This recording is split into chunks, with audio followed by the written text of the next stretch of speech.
At my son's funeral, my daughter-in-law whispered loudly, "I'm not taking care of that old witch." But before he passed, my son had transferred all his assets to me in his will. I'm glad to have you here. Follow my story until the end. And comment the city you're watching from, so I can see how far my story has reached. The funeral home smelled of lilies and grief. I stood beside my son's casket, my hand resting on the polished mahogany, trying to comprehend how Uriah, my strong, vibrant 35-year-old son, could be lying there so still. The doctor had called it a sudden cardiac arrest. These things sometimes happen, even to young, healthy people, he'd said, as if that explanation could fill the Uriah-shaped hole now torn through my life. Friends and family drifted around me in a fog of black clothing and hushed voices. I'd been accepting condolences, for hours, my face frozen in that mask we wear when we're trying not to fall apart completely. My fingers traced the wooden edge of the casket, the last physical boundary between me and my child. Victoria. Mr. Patterson, Uriah's attorney, touched my elbow gently. "When you're ready, we need to discuss some matters." I nodded numbly. Nothing seemed to matter now, certainly not business or legal issues. But I followed him to a small side room, away from the receiving line and the quiet murmurs of sympathy. That's when I saw her, Grace, my daughter-in-law, huddled in the corner with her sister. My son had been so in love with her. Even when they'd first started dating 10 years ago, I'd seen the way he looked at her, like she was the answer to a question he'd been asking his whole life. I was about to approach them when Grace's voice, sharper than I'd ever heard it, cut through the muffled atmosphere. "You know they're going to read the will tomorrow, right?" She was whispering, but the acoustics in the room carried her words clearly to where I stood. "I just hope he didn't leave anything substantial to Victoria." Her sister murmured something I couldn't hear. "I know, right? I mean, I'm his wife. Everything should come to me." Grace's voice dripped with a bitterness I'd never heard before. "I've spent 7 years with him, putting up with his mother constantly being around, giving opinions on everything from our house to how we should raise the kids." I froze, my hand still on the doorframe. "What if she expects to move in with you now?" her sister asked. Grace laughed. Actually laughed, here at my son's funeral. "I'd rather die. I mean it." Her voice dropped even lower, but in the quiet room, I could still hear the venom in her words. "I'm the one who has to pick up the pieces now. I'm the one who has to raise our children alone. I'm sure as hell not going to care for that old Megara, too." The room spun. Old Megara. Was that how she'd seen me all this time? The meddling, domineering mother-in-law? I'd tried so hard to be respectful of their marriage, to only offer help when asked. I'd watched my grandson 2 days a week so Grace could continue her part-time job. I'd brought meals when Uriah had to work late. I'd thought we had a good relationship. The key? "Reading will be tomorrow at 10 a.m., Mr. Patterson was saying, unaware of what I'd just overheard. "I wanted to prepare you, Victoria.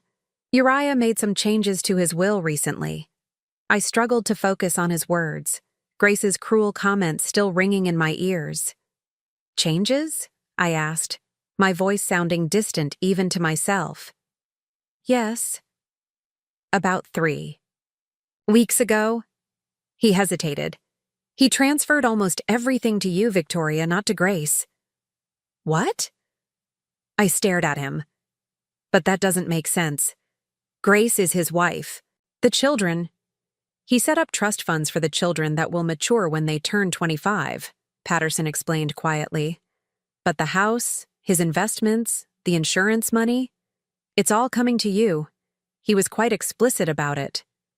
My mind reeled. Why would Uriah do this? He'd always been thoughtful, deliberate in his decisions. This wasn't a spur-of-the-moment choice. Behind us, Grace had spotted me. Her face shifted from annoyed to a practiced mask of grief, all traces of her earlier contempt vanishing. But I'd Seen it now, the real Grace, the one who existed when she thought no one was watching. "Victoria," she said, approaching with arms outstretched for an embrace. "I'm so sorry. We're all just trying to process this horrible loss." As she hugged me, her perfume suffocating, all I could think was, my son knew. Somehow my son knew exactly who she was. And now, I was beginning to understand too. The reading of the will was everything I dreaded and more. Grace sat across from me at the conference table, her face a storm of barely contained rage as Mr. Patterson confirmed what he'd told me at the funeral. Uriah had changed his will just 3 weeks before his death, leaving almost everything to me instead of her. "This can't be legal," Grace snapped, her perfectly manicured nails digging into the leather portfolio she'd brought. "He was obviously not in his right mind." "I assure you, Mrs. Carson, your husband was of sound mind and body when he made these changes," Mr. Patterson said, his voice carrying the practiced calm of someone who'd weathered many family disputes. He was quite adamant about his decisions. The drive home afterward was a blur. Grace had stormed out of the office, refusing to speak to me. Part of me wanted to reach out, to try to understand, to maintain some connection to my grandchildren, but the memory of her words at the funeral, "I'm sure as hell not going to care for that old Megara," kept me silent. 3 days later, I stood in Uriah's home office, surrounded by the remnants of my son's life. Grace had reluctantly given me the key, claiming she couldn't bear to sort through his things yet. The house felt hollow, abandoned, though Grace and the children still lived there. They'd gone to stay with her parents for a few days, giving me space to collect Uriah's personal effects. I ran my fingers along his desk, remembering how he'd sit here on Sunday afternoons when the children were napping, working on whatever project had captured his imagination that week. The leather chair still held the impression of his body. That's when I noticed the drawer, slightly ajar, with a small key still in the lock. Uriah had always been meticulous about security. He wouldn't have left it unlocked unless... My hands trembled as I pulled the drawer open. Inside was a thick manila folder labeled simply "Financial Records." I shouldn't pry, I thought. But something compelled me to open it. What I found inside made my blood run cold. Credit card statements, loan applications, bank notices, dozens of them, spanning the last 2 years. And paper-clipped to the front was a handwritten note in Uriah's neat, precise handwriting. "Mom, if you're reading this, I'm so sorry. I should have told you sooner." Tears blurred my vision as I sifted through the documents. The story they told was devastating. Grace had been systematically draining their accounts for months, maybe years. Cash withdrawals at casinos, online gambling sites, luxury purchases returned for cash. And loans, so many loans, taken out in Uriah's name, some with interest rates that made me gasp. "Oh, Uriah," I whispered, my heart breaking all over again. "Why didn't you tell me?" As if in answer, a small USB drive fell from between the papers. I plugged it into Uriah's computer and found a single video file dated just 3 weeks ago, the same time he'd changed his will. My son's face filled the screen, looking tired but resolute. "Mom," he began, his voice sending a fresh wave of grief through me. "If you're watching this, then things have probably gotten worse with Grace, and you're finding out everything the hard way. I'm sorry for that." He ran a hand through his hair, a gesture so familiar it made my chest ache. "I discovered Grace's gambling problem about 6 months ago. At first I thought we could work through it. I got her into therapy, set up separate accounts. But it's deeper than I initially realized." He sighed heavily. "Last week, I found out she's been taking loans from some unsavory characters, people who don't exactly follow legal collection practices." My hand covered my mouth in horror. "I'm changing my will today," he continued. "If something happens to me, you need to be protected. The house, The investments, they need to go to you. You'll make sure the kids are taken care of, I know that. Grace. His voice broke.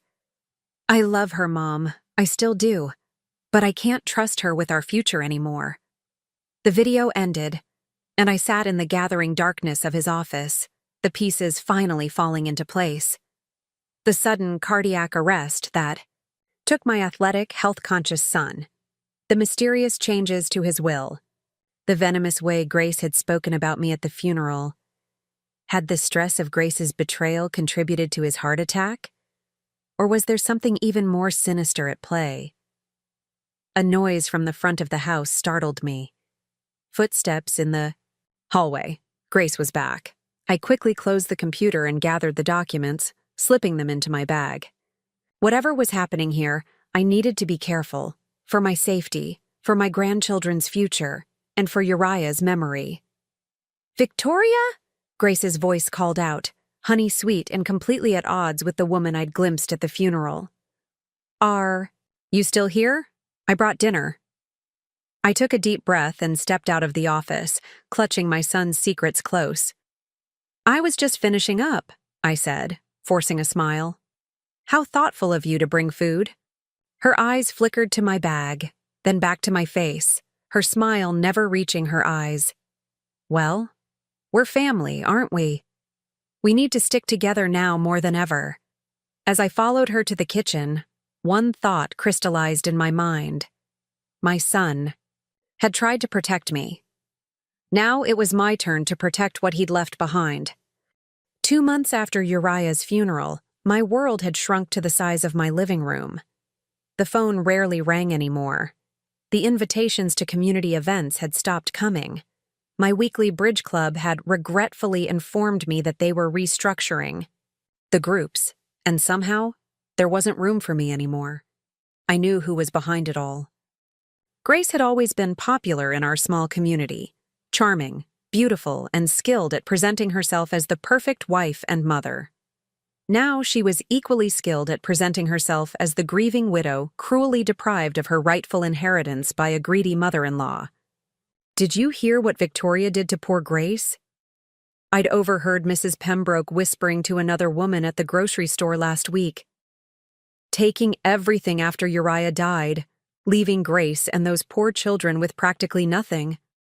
And after all Grace did, caring for Victoria when she had that hip surgery last year, I'd abandoned my cart and left without the groceries I needed, my cheeks burning with humiliation. The narrative Grace had spun bore no resemblance to reality. She'd visited me exactly twice during my recovery, both times with Uriah. But the community had embraced it wholly. Even worse was what she'd done with my grandchildren. Emma, 9, and Lucas, 6, had been the lights of my life. Before Uriah's death, I'd seen them 3 or 4 times a week. Now my calls went unanswered, my messages unreturned. When I did manage to speak with them, they were distant and guarded. Last weekend, I'd finally confronted Grace about it when she dropped the children off for a rare visit. You'll only have them for 2 hours, she'd said, checking her watch. I have to take them to a birthday party later. Grace, we need to talk about what's happening, I'd said, keeping my voice low so the children wouldn't hear from the backyard. Why are you turning everyone against me? Why are you keeping the children away? Her face had transformed, the pleasant mask slipping to reveal the cold calculation beneath. I don't know what you're talking about, Victoria. Maybe people are just finally seeing you for who you really are. A controlling, selfish woman who couldn't let her son live his own life. That's not true, and you know it, I'd protested. Uriah changed his will because he discovered what you were doing with your gambling. Gambling? She'd laughed, but I saw panic flash in her eyes. Is that the story you're telling people? Now? My God, Victoria, listen to yourself. First you steal my inheritance, now you're inventing addictions for me. No wonder nobody wants to be around you anymore. She'd stepped closer, her voice dropping to a menacing whisper. Let me make something perfectly clear. Those are my children. If you want to see them at all, you'll keep your crazy accusations To yourself, and you'll start transferring Uriah's assets back where they belong, to me. That night, after they'd left, I'd sat alone in my kitchen, a cup of tea growing cold in front of me. The silence of the house pressed in from all sides. For the first time since Uriah died, I allowed myself to cry, deep, racking sobs that left me gasping for breath. The isolation was working. I'd started to question myself, to wonder if I was the villain in this story. Maybe I had been too controlling. Maybe Uriah had changed his will for other reasons. Maybe Grace's gambling wasn't as serious as I'd thought. The next morning, I found myself in Dr. Meyer's office. He'd been our family doctor for 20 years, had watched Uriah grow from a teenager into a man. Surely he, at least, wouldn't have turned against me. But as he examined me, his manner was cool, professional where it had once been warm and friendly. "You seem anxious, Victoria," he said, making notes in my chart without meeting my eyes. "Having trouble sleeping?" "Yes," I admitted. "I've been under a lot of stress since Uriah died." He nodded, still not looking at me. "Grace mentioned she's concerned about your mental state, said you've been making some strange accusations, having trouble distinguishing fact from fiction." My blood ran cold. "Grace talked to you about me?" "She's worried," he said simply. "She thinks you might be in the early stages of dementia. The paranoia, the mood swings, the irrational behavior with the will. I'm not." I struggled to find words, shocked by how thoroughly Grace had poisoned even this relationship. Dr. Myers finally met my eyes. "I'm prescribing you something for anxiety, and I'd like you to see a neurologist, just to rule things out." I left with a prescription I had no intention of filling, and the crushing realization that Grace was systematically destroying not just my reputation, but my credibility. If she succeeded in convincing people I was becoming mentally incompetent, what would stop her from challenging the will on those grounds? As I walked to my car, my phone buzzed with a text from an unfamiliar number. "We need to talk about Grace. Meet me at Riverside Cafe tomorrow at 10. Come alone. Olivia." Grace's sister wanted to meet me? My heart raced as I reread the message. After months of isolation, could I finally have found an ally? Riverside Cafe sat on the edge of town, far enough away that Grace and her friends weren't likely to spot me there. I arrived early, choosing a corner table with my back to the wall where I could see everyone who entered. The waitress brought me coffee with a smile that held no judgment or pity, the first such smile I'd received in weeks. Exactly at 10, Olivia walked in. She was Grace's younger sister, but they couldn't have been more different. Where Grace was polished and perfect, Olivia was natural and relaxed. Today, she wore jeans and a simple sweater, her dark hair pulled back in a ponytail. She spotted me immediately and walked over, sliding into the seat across from me without a greeting. "Did anyone see you come here?" she asked, her voice low. Shook my head. "I don't think so. Olivia, why all the secrecy? What's this about?"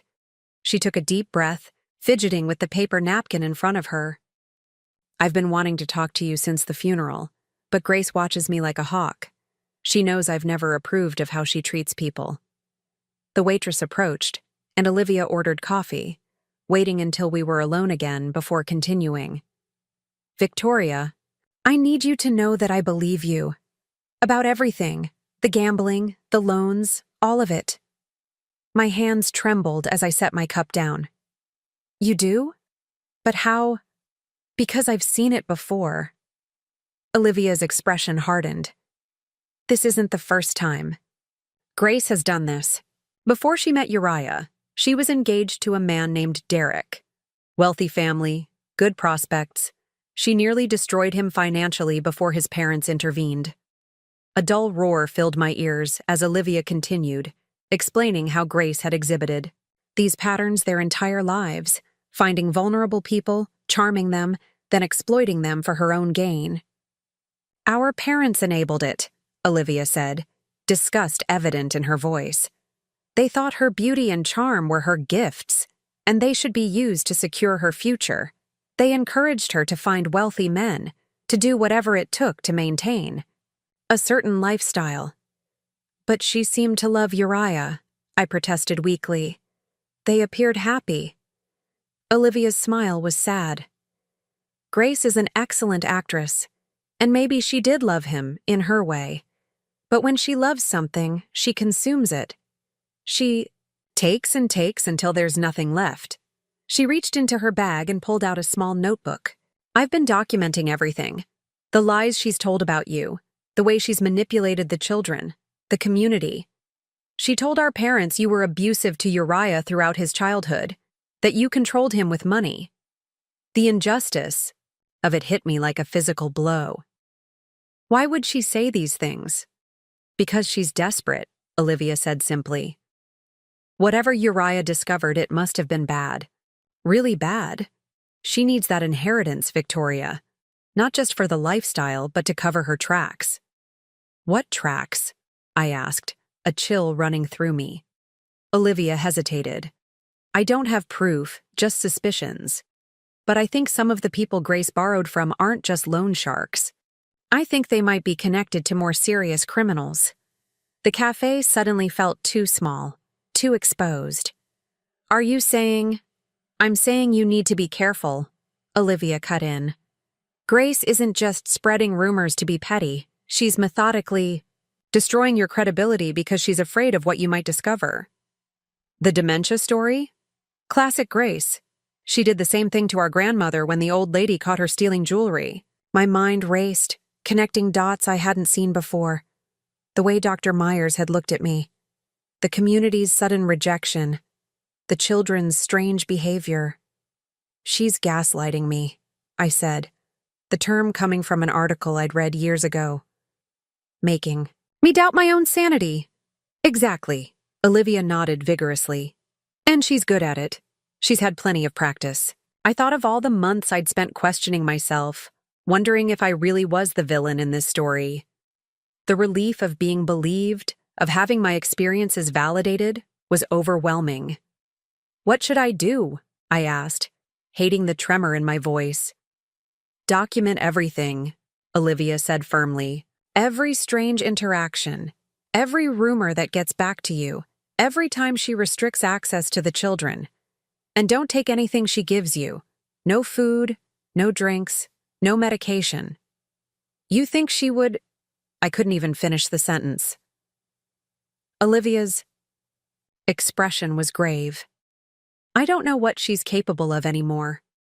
The Grace I grew up with was manipulative and selfish, but I never thought she'd go this far. The pressure must be immense if she's taking these kinds of risks. She glanced at her watch. I need to go. Grace thinks I'm at the gym. She pulled out a burner phone and slid it across the table. Use this to contact me. My number is the only one programmed in it. Don't use your regular phone. I wouldn't put it past her to have someone monitoring your calls. As she stood to leave? She hesitated, then reached out and squeezed my hand. You're not crazy, Victoria. You're not the bad guy here. Remember that. After she left, I sat for a long time, clutching the phone she'd given me like a lifeline. For the first time in months, I felt a spark of something I'd almost forgotten. Hope. That evening, as I sorted through more of Uriah's papers, I found something I'd missed before. A small key taped to the back of his desk drawer with a note that simply said, Storage Unit Number 17, Main Street Lock and Key. Whatever Uriah had discovered about Grace, whatever had prompted him to change his will so drastically, the evidence might be sitting in that storage unit. Tomorrow, I would find out what my son had been hiding, and what Grace was so desperate to keep buried. As I held the key in my palm, a strange calm settled over me. The fog of grief and confusion was lifting, replaced by a clear sense of purpose. Grace had underestimated me, treating me like a helpless old woman she could easily manipulate and discard. She was about to discover just how wrong she was. Main Street Lock and Key was a nondescript building on the edge of downtown, the kind of place you could drive past 100 times without noticing. The morning air was crisp as I pulled into the nearly empty parking lot, clutching Uriah's key in my hand. My heart pounded with anticipation and fear. What would I find inside? The facility manager barely glanced at my ID before directing me to Unit Number 17, a small storage space at the end of a dimly lit hallway. The lock turned with a satisfying click, and I pulled up the rolling metal door. Inside, neatly organized and labeled, were dozens of boxes. But what caught my eye immediately was a large whiteboard propped against the back wall, covered in Uriah's precise handwriting. It was a timeline, stretching back 3 years, documenting Grace's activities in meticulous detail: cash withdrawals, casino visits, online gambling accounts, unexplained absences. Each entry was annotated with dates, amounts, and sometimes photographs. "Oh, Uriah," I whispered, tracing my fingers over his handwriting. "You were investigating her." One box was labeled simply evidence. Inside, I found bank statements, credit card bills, loan documents, all carefully organized. But it was the USB drive at the bottom that made my hands shake. I slipped it into my pocket, knowing I needed to review it somewhere private. The storage unit contained something else: a leather-bound journal. The first entry was dated 3 years ago, just after Emma's 6th birthday. The final entry was dated 4 days before Uriah's death. "I confronted Grace today," the last entry read. "Showed her what I've found. She denied everything at first, then became hysterical. Says I don't understand the pressure she's been under. She's right. I don't understand how anyone could gamble away our children's future, could put us in debt to the kind of people who make threats. She begged me not to tell anyone, especially not Mom. Said she'd get help, that we could work through this. I want to believe her. For the kids' sake, I need to believe her. But I've changed the will today, just in case. If anything happens to me, Mom will make sure the kids are protected." Tears blurred my vision as I closed the journal. Uriah had known everything and had confronted Grace just 4 days before his sudden cardiac arrest. I spent hours in that storage unit, photographing documents, reading through Uriah's notes, assembling the pieces of a puzzle I'd never wanted to solve. By the time I left, slipping the most crucial evidence into my purse, I was a different woman than the one who had arrived that morning. The fog of grief and self-doubt had burned away, replaced by a cold, clear purpose. Grace had to be stopped, not just for me, but for my grandchildren. That afternoon, I called Olivia from the burner phone. "I found Uriah's evidence," I told her, my voice steadier than it had been in months. "It's worse than we thought. I think Grace might have had something to do with Uriah's death." Olivia's sharp intake of breath was audible. That's a serious accusation, Victoria." "I know, and I can't prove it. Not yet. But Uriah confronted her about the gambling just days before he died. And look at how systematically she's worked to discredit me since then. She's terrified. I'll discover the truth." "What are you going to do?" Olivia asked. "Fight back," I said simply. "Will you help me?" 2 days later, Olivia and I met with Dr. Carlson, a respected neurologist in the next town over, someone with no connection to Grace or her social circle.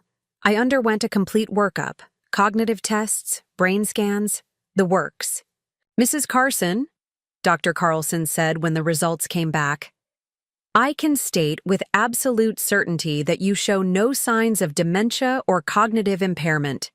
In fact, your mental acuity is exceptional for a woman of any age." I asked for his findings, in writing, which he provided along with a statement addressing the concerns that had been raised about my mental state. Next, I hired a private investigator named Marcus, a referral from Olivia. He was expensive, but with access to Uriah's money, that was no longer a concern.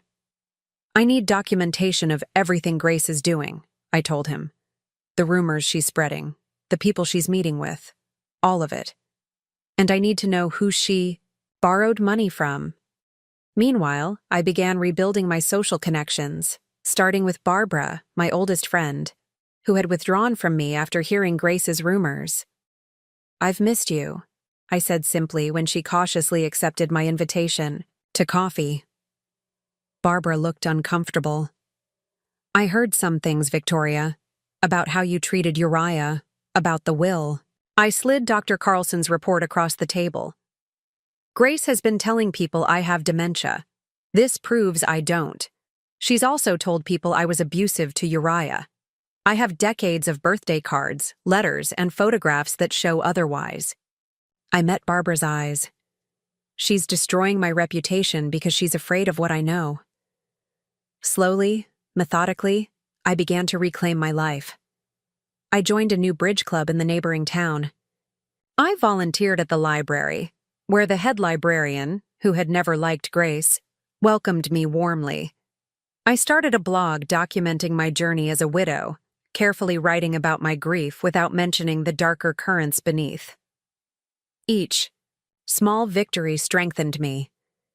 Each piece of evidence Marcus uncovered, and there were many, confirmed what I already knew. Grace was desperate, dangerous, and coming undone.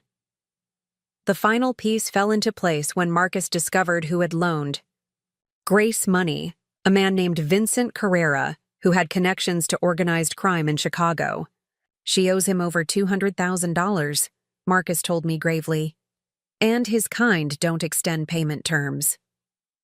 2 days later, I invited Grace and the children to dinner.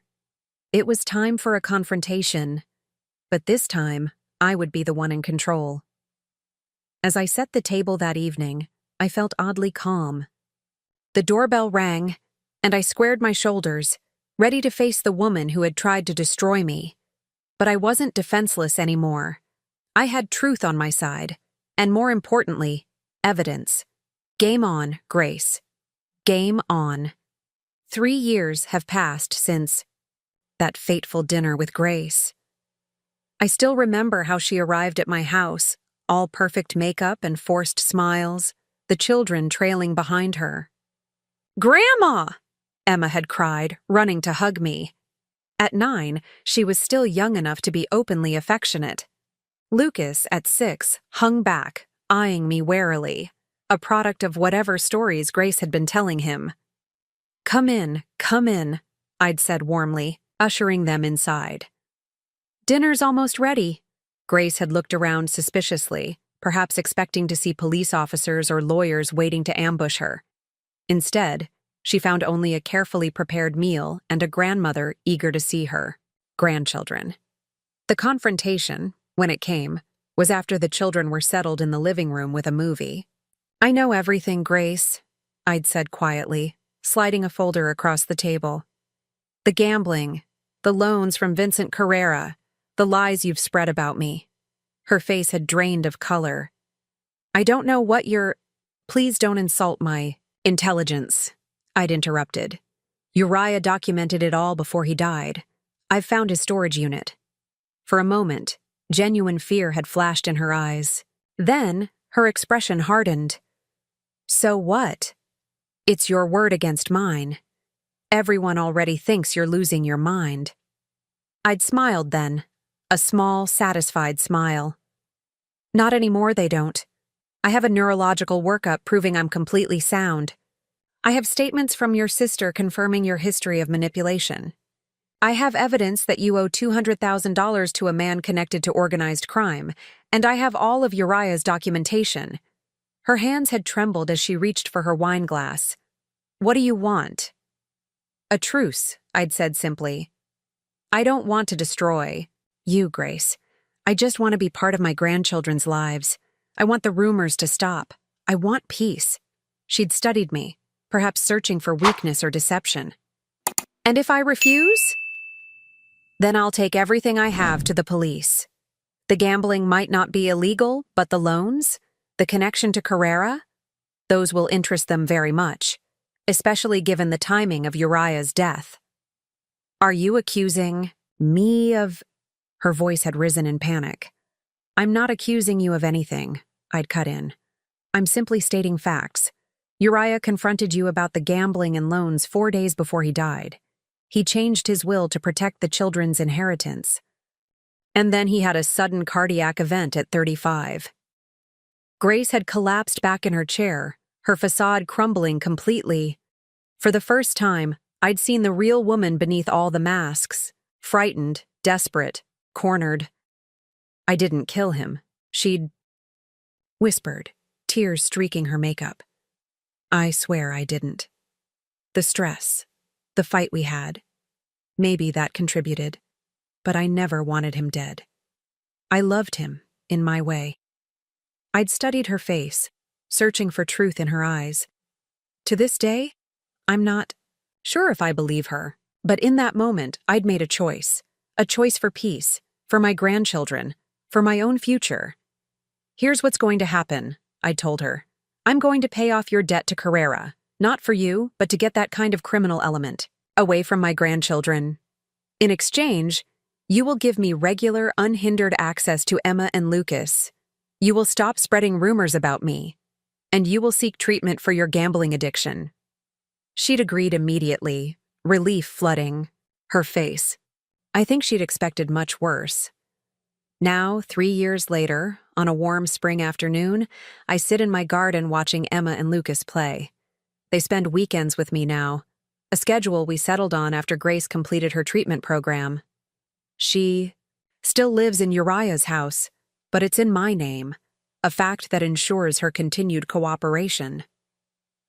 The rose bushes Uriah and I planted together years ago are in full bloom, their fragrance filling the air.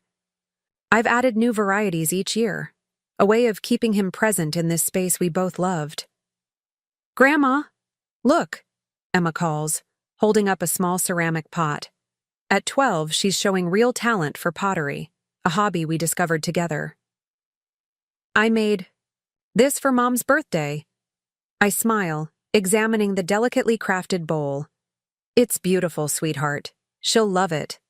Lucas, now 9, is sprawled on the grass nearby, deep in a book about dinosaurs.